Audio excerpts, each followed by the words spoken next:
সপ্তাহের শেষে ভেবেছেন পরিবারের সদস্যদের সঙ্গে যাবেন কোথাও, কিন্তু ভেস্তে যাবে না তো আপনার সেই পরিকল্পনা। কারণ নতুন করে উত্তর বঙ্গোপসাগরে সৃষ্টি হয়েছে একটি ঘূর্ণাবর্ত, আর সেই ঘূর্ণাবর্ত নতুন করে রূপ নিতে পারে নিম্নচাপে। ফলে নিম্নচাপ সৃষ্টি হলে আগামী কয়েকদিন ভারী বৃষ্টির পূর্বাভাস রয়েছে গাঙ্গেয় পশ্চিমবঙ্গের জেলাগুলিতে। ঘূর্ণাবর্তের জেরে ইতিমধ্যেই মাঝে মাঝেই দমকা ভারী বৃষ্টি হচ্ছে গাঙ্গেয় পশ্চিমবঙ্গের বেশ কিছু জেলায়। আগামী কয়েকদিন বৃষ্টির সেই পরিমাণ আরও বাড়বে বলেই জানা যাচ্ছে।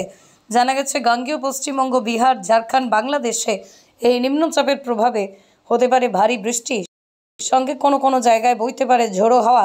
ফলে বৃষ্টির জেরেই ভেস্তে যেতে পারে আপনার সপ্তাহের শেষের বেড়ানোর প্ল্যান। কারণ উত্তর বঙ্গোপসাগরে সৃষ্টি হওয়া ঘূর্ণাবর্তের জেরে আগামী কয়েকদিন রাজ্যের গাঙ্গেয় পশ্চিমবঙ্গের জেলাগুলিতে রয়েছে বিক্ষিপ্ত ভারী বৃষ্টির পূর্বাভাস।